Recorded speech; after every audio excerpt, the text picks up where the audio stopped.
4:17 a.m. I got out of bed for the third time, fumbling my way into the bathroom in the dark. My knee slammed into the edge of the bathtub, a dull ache seeping up from the bone, but what truly woke me wasn't the pain, it was that familiar smell of rust. I pulled my fingers out of my mouth and looked down in the dim light from the street lamp outside the window. The tips were stained with dark red streaks, like diluted ink. I stared at that finger for 5 seconds. Then I rinsed my mouth, went back to bed, and closed my eyes. This was the 7th day. 3 months ago, on that Sunday afternoon, I was standing in my grandmother's kitchen, sorting out her pillbox. Her name is Eleanor, 79 years old, a retired Chinese restaurant owner whose fingers were bent like old tree roots from rheumatoid arthritis, but her mind was sharper than anyone I knew. She sat at the dining table, the day's newspaper spread out before her, a crossword puzzle half finished, a ballpoint pen wedged between her deformed knuckles. "Natalie," she said without looking up, "your mother came by last week." I slid Tuesday's pillbox into the drawer. "She said she wants to send me to Morning Glory Garden." My hand paused. Morning Glory Gardens. I knew that place. 3 years ago, I did a clinical internship there. The hallways reeked of a sickly sweet mix of urine and air freshener, old people sat in wheelchairs staring blankly at the TV, and aides ran back and forth between 2 floors, one person looking after 20 patients. It wasn't a nursing home, the ads called it an assisted living community, but in essence, that's what it was. "What did she say?" I asked. "She said I'm not safe at home. Said the stairs are too steep. Said I can't remember to take my pills." Grandma put down her pen and looked at me. "Natalie, did I take my pills this morning?" "Yes. At 8:15, with your daily coffee." "And yesterday?" "Had them yesterday too. I take them every day." "Your pillbox has never been out of order." Grandma nodded, a movement so slight it was almost imperceptible. "So do you think I need to go to Morning Glory Garden?" I didn't answer right away. Not because the answer was unclear, but because I knew it all too well. Grandma's apartment was on the first floor of a 2-story building in San Francisco's Richmond district, 2 bedrooms, a living room, a kitchen big enough, and a handrail installed by the bathroom door. Last year, I paid to have the bathtub converted into a walk-in shower. She went to the community center for Tai Chi every Tuesday and Thursday, and every Wednesday she helped pack food at the church. Her blood pressure was well controlled, and so was her blood sugar. She never missed her medication because every Sunday afternoon, I drove 40 minutes from San Jose to sort her pills for the next 7 days, check the fridge for anything expired, and have a meal with her. The last time my mother came here was Thanksgiving. She stayed for 40 minutes, ate the taro cake grandmother had made, said, "Mom, you don't look too good," and then left. But she had time to spend an entire Saturday afternoon shopping at Neiman Marcus in downtown San Francisco. I have the photos she posted on her Moments to prove it. "Grandma," I said, "you don't need to go anywhere." She looked down and continued with her crossword puzzle. "That's good. My mother's name is Diane. She's 57, a retired elementary school teacher, widowed for 8 years, living in a house in Palo Alto worth $2.4 million, that was left by my father, whose name was Robert, a venture capitalist who died of a heart attack at 49, so fast that he didn't even have time to update his will. When my father died, my mother inherited everything. The house, the stocks, the life insurance, and the trust fund my father had inherited from his parents as an only child, which still had about $300,000 in it. By all accounts, that money should have been enough for her to live well. And indeed, she did live well. At least 2 international trips a year, driving a Lexus, with 4 brands of cashmere sweaters hanging in her closet, each one costing more than a month of my rent. But she had a problem. Her problem was that she didn't think any of it was enough. The year my father died, my grandmother was 69, still in good health, driving her 1990s Honda Accord to Chinatown every week to buy groceries. My mother drove to San Francisco, sat down at my grandmother's kitchen table with a folder, and talked for a long time. To this day, I have no idea what she said exactly. I was 22 then, fresh out of nursing school, working night shifts in the ER in San Jose, and I had no time for any of that. But the result was that my grandmother signed a power of attorney. My mother said it was just in case. My mother said it was in case you get sick and need someone to handle your banking. My mother said she just didn't want my grandmother to face those complicated financial issues alone. I didn't think much of it at the time. I didn't think much of it because that year, I had enough problems of my own. The night shifts in the ER had made me lose 15 pounds, I had broken up with my boyfriend of 3 years, and I had spent my savings on a used Toyota that could break down at any moment. I didn't have the energy to think about what a power of attorney really meant. But later I started to think. Because Grandma began to act strange, not that she was strange, but her words became strange. Your mom said my accounts need to be rearranged. Your mom said the credit card company sent me a new card, and she cut up the old one. Your mom said I don't need to look at the statements anymore, she'll handle it for me. Every your mom said was followed by the same thing. My mother was slowly, piece by piece, removing my grandmother from her own financial life. I can't pinpoint exactly when I first started to suspect. It was probably 4 years ago, when my grandmother's pharmacy called me. Ms. Natalie, we're showing that your grandmother's auto-pay account has insufficient funds. Her prescription from last month hasn't been settled yet. I was on the night shift in the ER at the time, having just finished stitching up a 4-year-old's forehead. The words insufficient funds sounded like a foreign language. My grandmother had been getting her prescriptions from that pharmacy for 10 years, using her own credit union account, which held her pension and the money she had been saving since she was 30. I called my mom. It rang 6 times, then went to voicemail. I called again, voicemail again.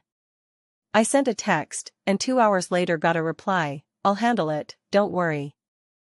The pharmacy bill was settled the next day. I naturally assumed she really had handled it. The real problem, or the moment when I could no longer pretend there wasn't one, came 3 weeks ago. Grandma's cardiologist, Dr. Harrison, who had been practicing in San Francisco's Chinatown for over 20 years, called my phone. Not my mom's phone. Mine. Ms. Natalie, this is Patricia from Dr. Harrison's office. Your grandmother's beta blocker refill request was returned by the pharmacy, citing that the insurance is no longer active. We've tried contacting the number your mother left, but there's been no response. Your number is also on your grandmother's contact list, so I thought I'd give it a try. Insurance no longer active. Those words kept me sitting in the nurse's station chair for a long time. My grandmother doesn't have complicated insurance. She has a Medicare plan, a supplemental insurance, and a prescription drug plan she signed in person 3 years ago. I was there, helping her compare 4 options, and we chose the one with the broadest coverage. None of these things would just become inactive for no reason. That day was my rare day off. I drove straight to my grandmother's house. She was watching a Filipino TV drama, with a half-eaten bowl of mangoes on the table. Grandma, have you finished your medication? There's still 2 days worth left. Do you know the pharmacy said your insurance won't cover it? She blinked. Her eyes were cloudy, but there was still a glimmer in them. Your mother said she'd take care of it. She came by last week and said there were some documents she needed me to sign. What document? Grandma thought for a moment. I didn't look closely. My eyes were bothering me that day, and she said it wasn't important, just something about re-registering my pension account. My hands started to go cold. Not from the chill, but because I knew all too well what "don't worry, just sign here" meant.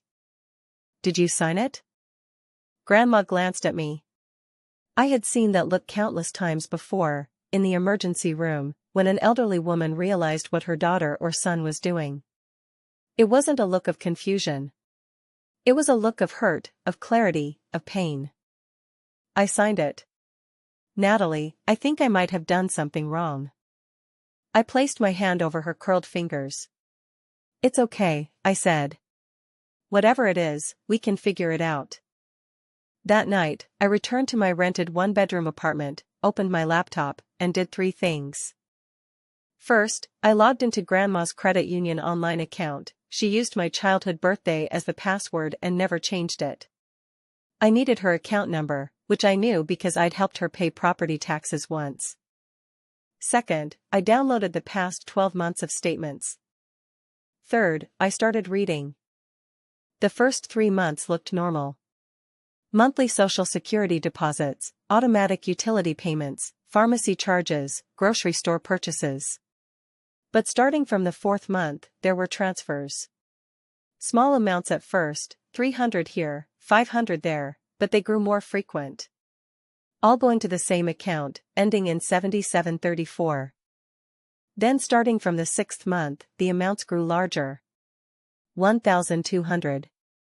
2,500. 3,800. There was a transfer of $3,800, with a note in the memo field, advanced travel planning deposit. And another of $4,300, marked, Palo Alto home renovation advance payment. My grandmother lives in a 40-year-old house in the Richmond district.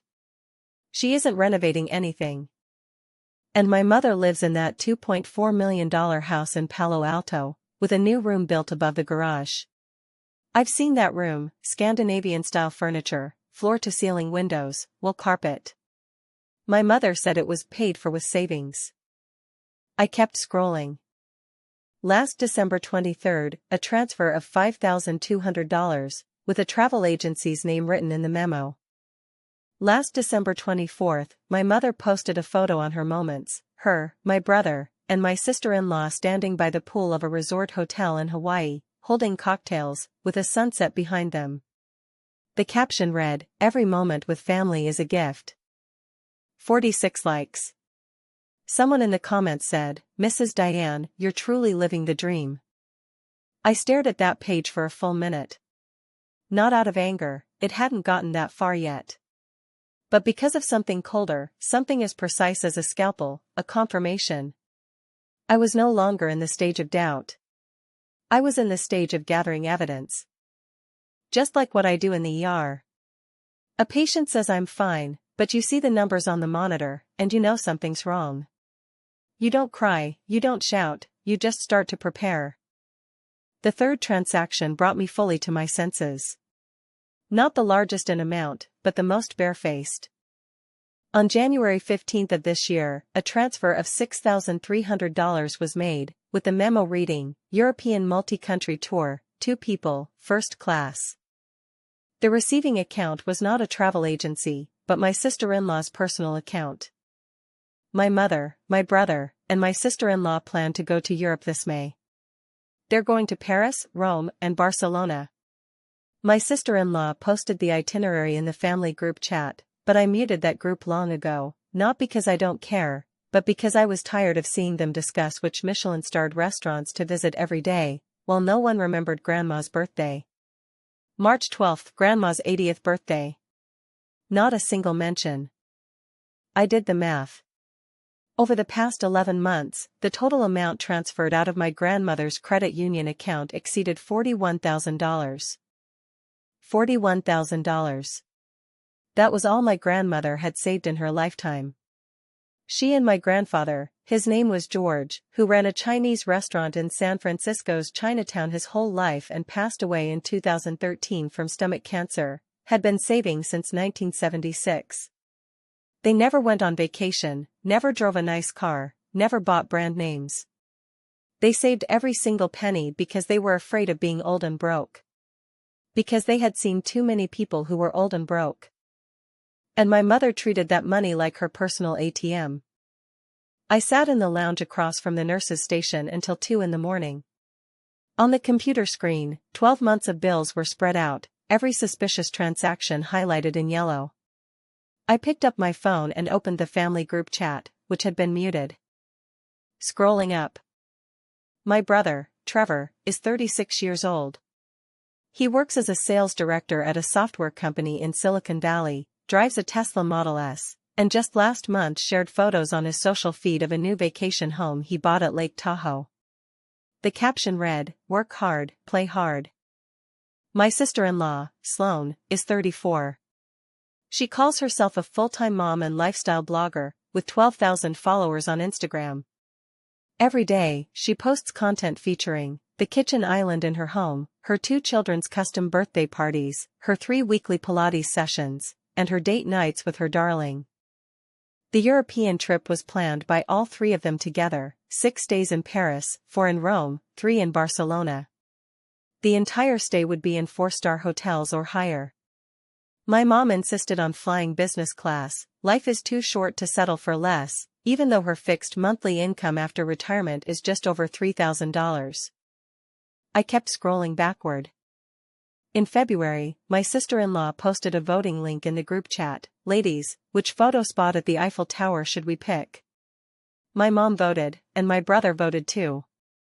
There were 7 people in the group: my mom, my brother, my sister-in-law, me, my grandmother, and 2 cousins. Grandma never spoke because she didn't know how to use a smartphone. Her phone was still a flip phone. No one mentioned Grandma's birthday. No one mentioned that Grandma's medical expense account had been frozen. No one mentioned where the $41,000 had gone. Because they didn't know I had already seen the bills. Because they thought I wouldn't do anything. Because in this family, Natalie was never the one who made the decisions. I remembered something. Last fall, my grandmother called me. The conversation was so brief that I didn't think much of it at the time. She said, "Natalie, your mom took me to the bank last month and said she wanted to set up an online financial account for me."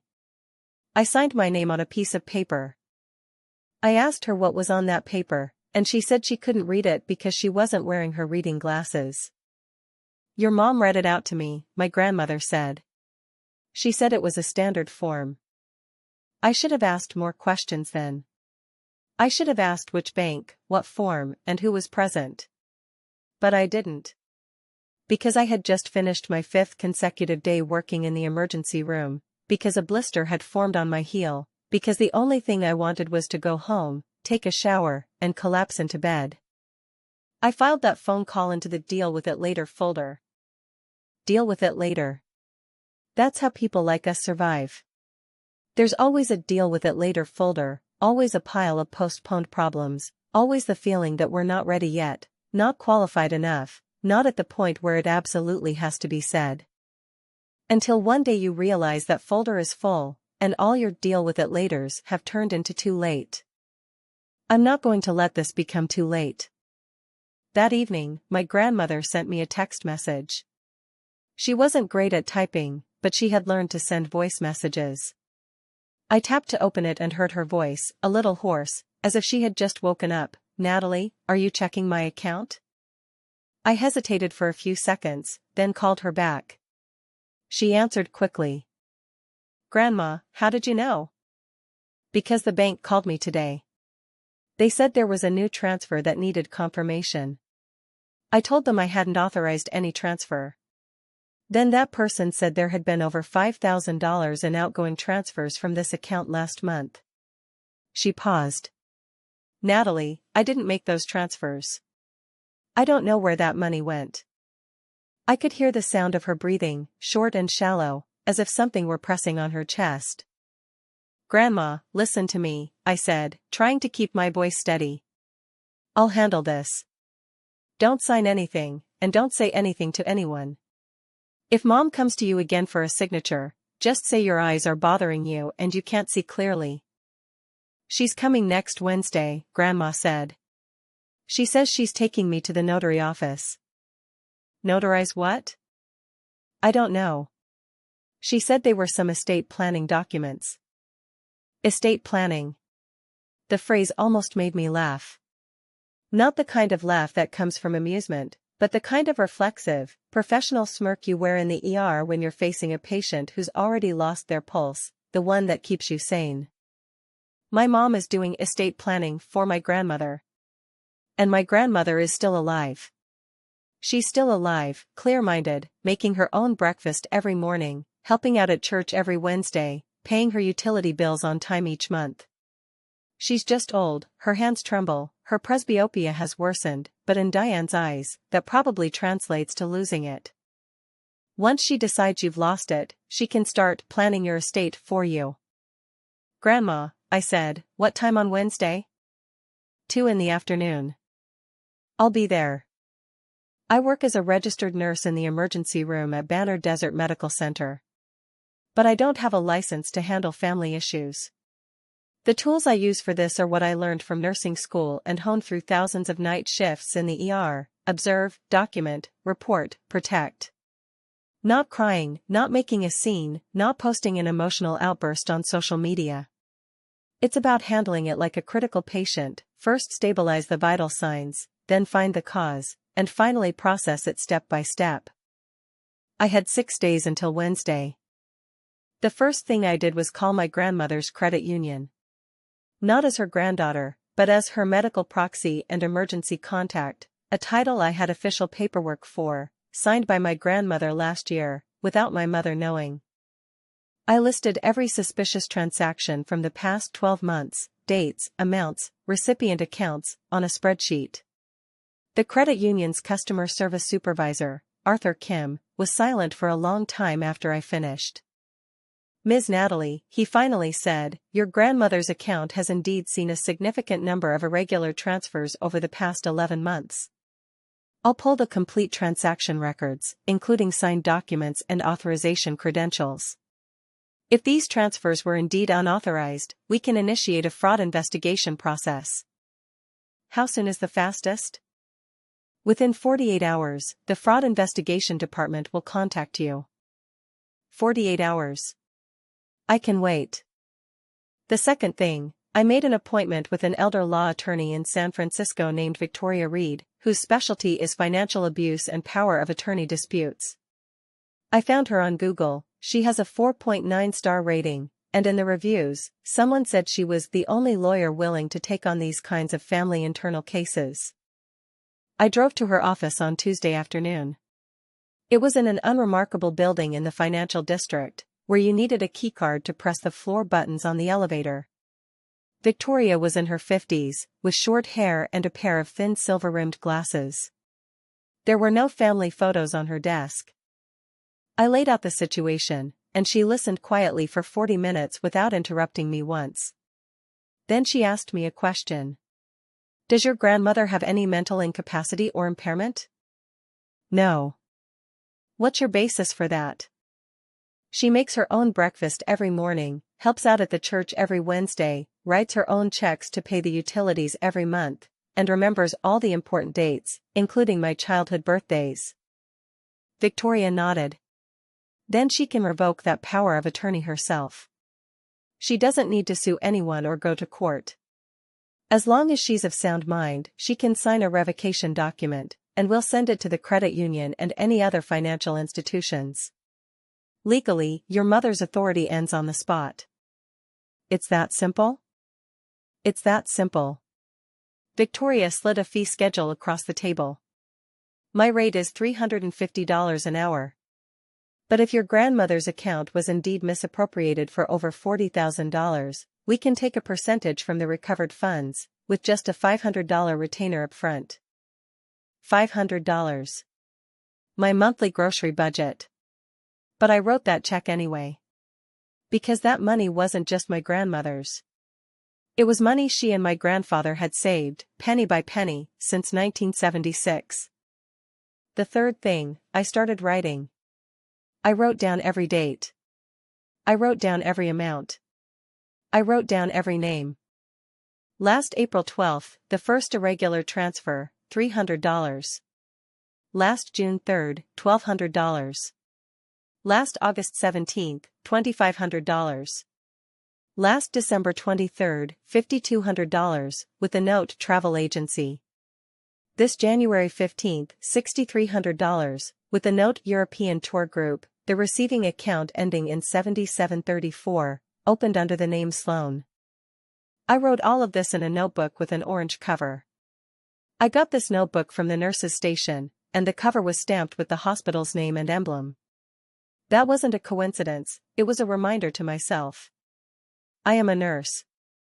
A nurse's job is to record. A nurse's job is to report. A nurse's job is to speak for patients when they cannot speak for themselves. Even if that patient was my grandmother. Even if the perpetrator was my mother. On Wednesday at 2 in the afternoon, I arrived at my grandmother's house on time. The wind chime outside the apartment door rang once as my grandmother came to open it. She was wearing that faded burgundy cardigan, her hair neatly combed, and there was even a touch of lipstick on her lips. She was waiting for me, but she was also waiting for someone else. The person we were waiting for didn't arrive until 2:40. Diane stepped out of her Lexus, wearing a camel cashmere coat, her hair freshly done, carrying a handbag whose brand I didn't recognize but looked expensive. When she saw my car parked by the curb, her expression shifted, not surprise, but that kind of displeasure that comes from being reminded of something not on the schedule. She walked through the door, glanced at me, then looked at Grandma. "Mom, I didn't know Natalie was coming." "She comes every Wednesday," Grandma said. It was true. I had Wednesdays off, and I came every Wednesday afternoon. "We have things to do today." My mom's tone was calm, but that calm was like a nail hidden beneath ice cream. "I know," I said. "The notary's office." My mother stared at me for 2 seconds. She's good at this, staring at people, making them speak first, making them flinch first. I've seen 100 family members like her in the ER, trying to intimidate you into making a mistake with their eyes. But I'm no longer 22-year-old Natalie. I'm a registered nurse who spent 10 years in a trauma unit. I've seen people far more intimidating than my mother. "Mom," I said, "we need to talk about Grandma's accounts." She faltered. Just for a moment, but I saw it. Like a premature beat on a cardiac monitor, you'd miss it if you weren't watching the screen the whole time. "What happened to your grandmother's account?" "From last April to now, a total of $41,300 has been transferred from your grandmother's credit union account to your account and Sloane's account." Silence. Grandmother stood at the kitchen doorway, her hands clasped in front of her. She didn't speak, but she looked at me. My mother laughed. It wasn't the kind of laugh that found something funny, it was the laugh that said you were naive, you were making a big deal out of nothing, you didn't understand. "Natalie, those are all normal household expenses.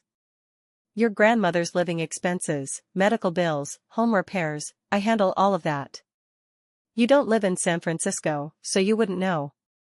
December 23 last year, $5,200 was transferred to a travel agency. That was your grandmother's Christmas gift. Our whole family went to Hawaii for vacation, and of course she had to chip in for part of the cost. She doesn't remember that trip. You know your grandmother's memory isn't what it used to be. Last year, on January 15, $6,300 was transferred to Sloane, with the Memo European Tour Group. Grandma's European Tour Group? My mother's lips tightened just a little. That tightening wasn't anger, it was a recalculation of strategy. I'd seen this waveform on a monitor before. When parameters go wrong, the body tries to compensate. "Your grandmother has been funding our family trips," she said. It was her own wish. She likes seeing the whole family together. "You wouldn't know about these things, because I'm not around?" I finished her sentence. She didn't argue. "Mom," I said, "Grandma's prescription account was declined 3 months ago due to insufficient funds. Dr. Harrison's clinic called me because no one answered when they tried you." My mother's hand twitched. It was a subtle movement, but she gripped the handle of her bag, her knuckles turning white. "It was a system glitch," she said. "I've already taken care of it." "You took care of it, because that day I used my own credit card to pay for Grandma's medication." Her lips pressed into a thin line. The kitchen was quiet. Grandma had shut out even the sound of the wind chimes. "Natalie," my mother finally spoke, her voice lower than before, that condescending tone replaced by something else, more dangerous, more intimate, as if trying to pull me to her side. "Do you have any idea how much I've shouldered alone since your father passed away?" The house, the loans, both of your educations, your grandmother's medical care, I've been carrying all of it by myself. Your grandmother's money was just sitting there. What's the big deal if I used a little of it? What would she be missing? She eats and lives here, and her monthly social security is enough for her. You're a nurse, how much do you make in a month? What gives you the right to lecture me on how to handle family finances? That speech sounded like a shield. But it was actually a knife. Because every word my mom had just said meant the same thing. Who do you think you are? A nurse. A registered nurse making less than $8,000 a month. Driving a 2015 Toyota Corolla, renting a one-bedroom apartment, barely scraping by on my credit card bills each month. In her eyes, I was never someone qualified to raise questions. I was the one meant to carry out tasks, look after grandma, pick up the dry cleaning, wash the dishes after family dinners. But never someone with the right to speak. Mom, I said, I'm not trying to teach you. I'm telling you that Grandma's Adult Protective Services report has already been filed. The air in the room shifted. Not like it had been sucked out, more like it had frozen solid. What did you say? Arizona Adult Protective Services. Filed last Friday. Case number APS 2024-03142. The Fraud Investigation Unit will contact you within 72 hours. My mother's lips parted slightly. I don't know what she wanted to say, maybe a defense, maybe an attack, maybe that line she's used on everyone her whole life, you don't understand. But whatever it was, she never got it out. Because Grandma spoke up. Diane, she said. Her voice was not loud, but it was clear. That power of attorney, I want it back. My mother turned to look at her. She looked at her own mother, the 79-year-old woman with crooked fingers who helped pack food at the church every Wednesday. In her eyes were surprise, anger, and something she couldn't hide fast enough, fear. Mom, you don't understand? I understand, Grandma said. When I signed that document, you said it was just in case. You said in case I got sick, you could handle my banking. But that was 2 years ago. I'm not sick. My mind is still sharp. I don't need you to handle my banking. And I don't need to go to some notary to sign any estate planning papers. My mother stood there, still clutching her bag. And, Grandma said, her voice still soft, but each word driving in like a nail into wood, I'm not going to any morning light garden. I'm perfectly fine living in my own home. Natalie comes every week to sort my pills, and I take them every day. The stairs aren't too steep, I've been climbing them for 20 years. I don't need an assisted living community. The moment the words morning light garden were spoken, my mother blinked twice. Because she knew that I knew what it was. It wasn't a place Grandma needed. It was the place she planned to send Grandma, a place where she could take complete control. Once there, Grandma wouldn't have her own mailbox, her own phone, her own checkbook. Everything would go through the family contact person, Diane. Grandma saw this bill before she ever set foot in morning light garden. My mother stood there, silent for a long time. Then she did something I never expected, she cried. Not a loud, wailing cry, but that restrained kind of crying, wiping her tears with the back of her hand, as if she was trying hard to maintain her dignity. I just wanted to help you all, she said, her voice hoarse. I just wanted everyone to have a better life. After your father passed away, I had nothing left, only this family. I had heard this before. Countless times over the past 8 years. It was the ultimate justification for everything she did. I am a widow, I carry this burden alone, everything I do is for this family. But this family did not include me. This family did not include Grandma.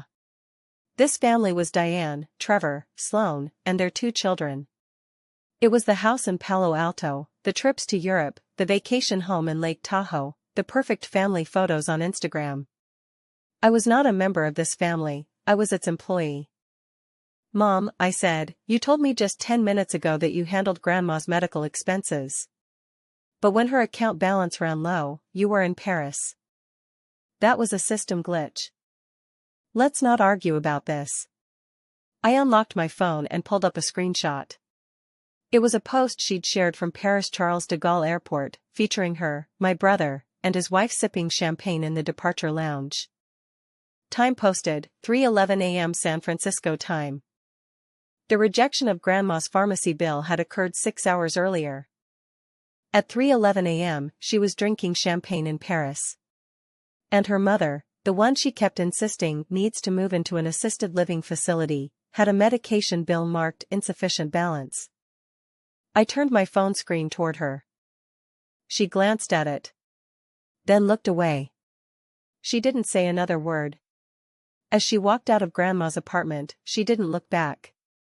The wind chimes rang twice, then fell silent. Grandma stood at the kitchen doorway, her hands still clasped in front of her. Her lips moved, but no sound came out. I walked over and took her hand. It was cold, the knuckles prominent, the skin like thin paper. "Grandma," I said, "you did the right thing." She didn't cry. She just rested her forehead against my shoulder, leaning gently for a moment. What followed happened faster than I had expected. The Fraud Investigation Department of the credit union obtained the original power of attorney, all transfer records, and signature documents within 48 hours. They discovered that for every large transfer made after March of last year, there was no additional written authorization from my grandmother herself. According to the credit union's regulations, if an agent wishes to conduct a non-routine transfer exceeding $500, they must provide the principal's additional written consent. And not a single one of those documents existed. On March 15, the credit union froze my mother's access to the account entirely and sent her an official notice. On March 18, Victoria Reed arrived at my grandmother's house with the documents to revoke the power of attorney.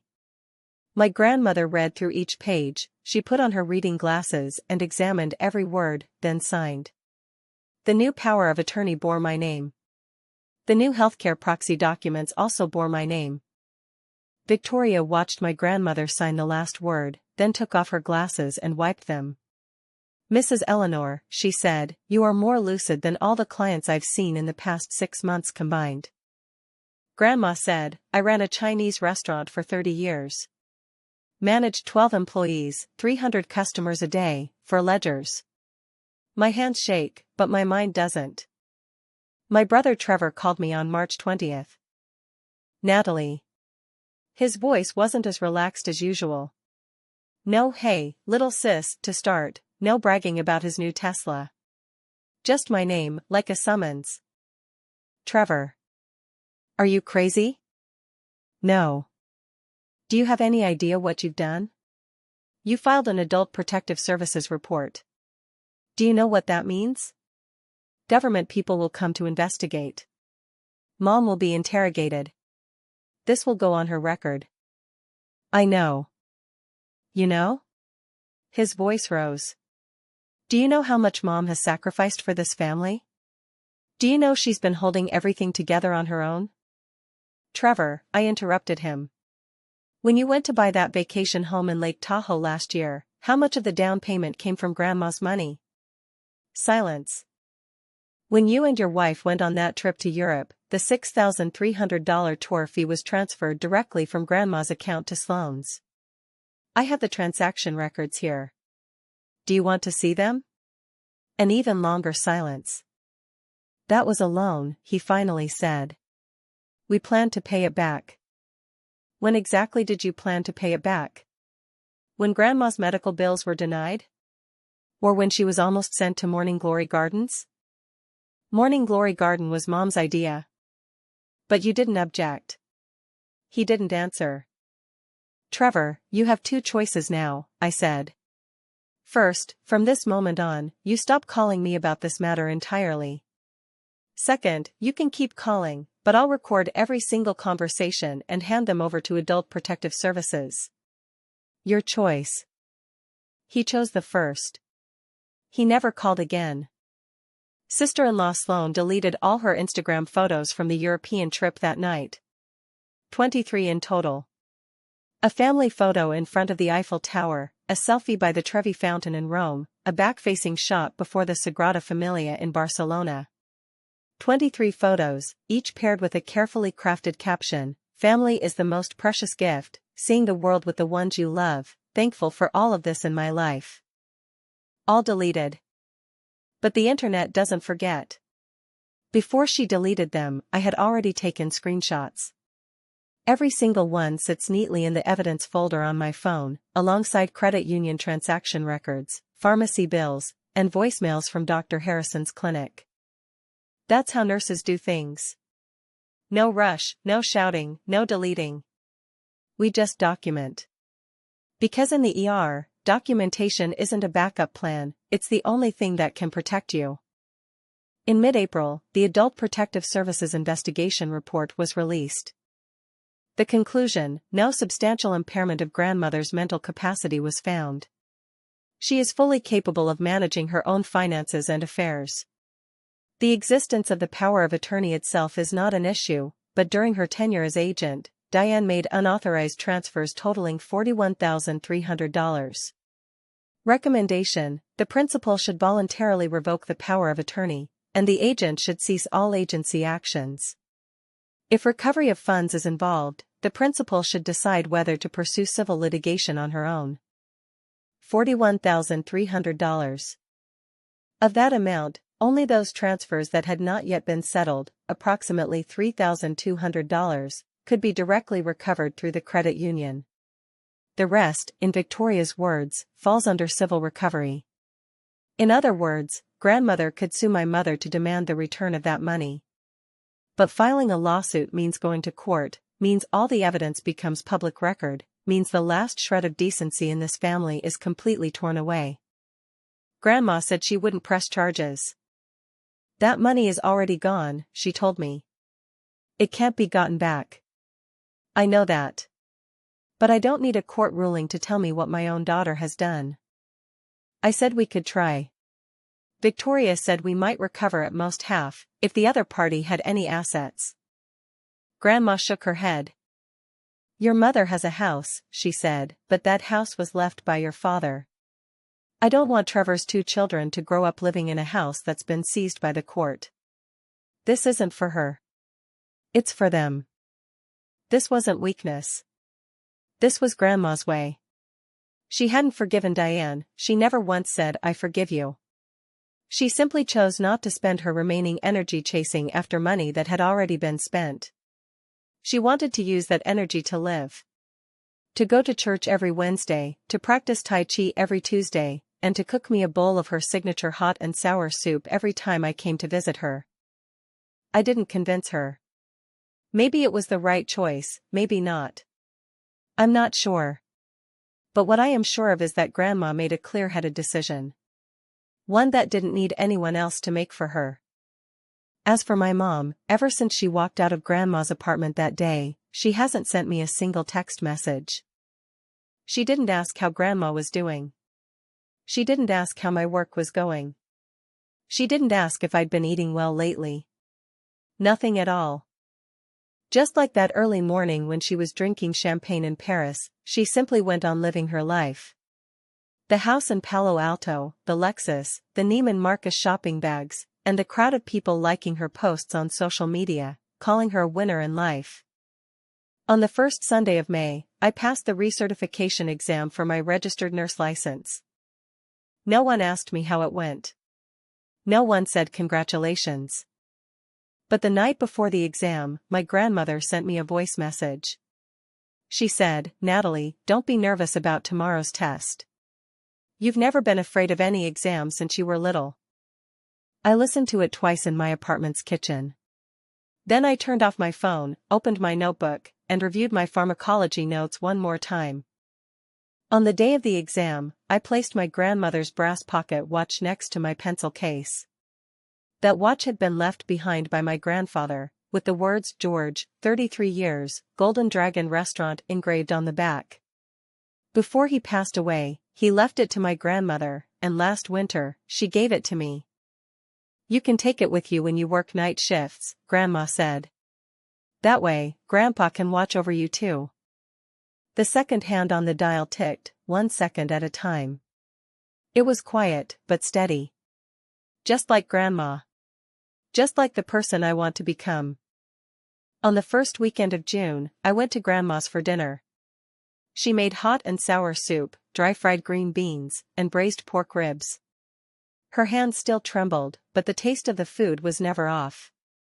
We sat at that table we'd used for 20 years, as the light outside the window shifted from gold to gray. Natalie, Grandma put down her chopsticks and looked at me. Do you regret it? Regret what? Exposing your mother's situation. I thought for a moment. No, I don't. Why? Because if I had to do it all over again, I'd still make the same choice. I picked up a piece of spare rib. And Grandma, I wasn't stabbing her. I was just protecting you. Those are two different things. Grandma was silent for a moment. Then she reached into her apron pocket, pulled out something, and placed it on the table. It was a key. This is the key to a bank safe deposit box, she said. Your grandpa put it there before he passed. There are some bonds and certificates of deposit inside. I was going to give it to your mom when she turned 60. But now, I want you to hold on to it. I watched her bent fingers press down on the small copper key. Grandma. Not for now, she said. It's for later. If anything ever happens to me, open it, everything inside is yours. Don't share it with your brother, don't share it with your mother. This is what your grandfather and I left for you. Why? Because you deserve it. She withdrew her hand, picked up the bowl, and continued drinking her soup. Eat up. The ribs won't taste good once they get cold. I didn't say anything more. I put the key into my pocket, right next to the pocket watch. Metal clinked against metal, making a faint sound. Outside the window, the sky had grown completely dark. The lights in Grandma's apartment were on, a warm yellow glow, like a small world that no one could take away.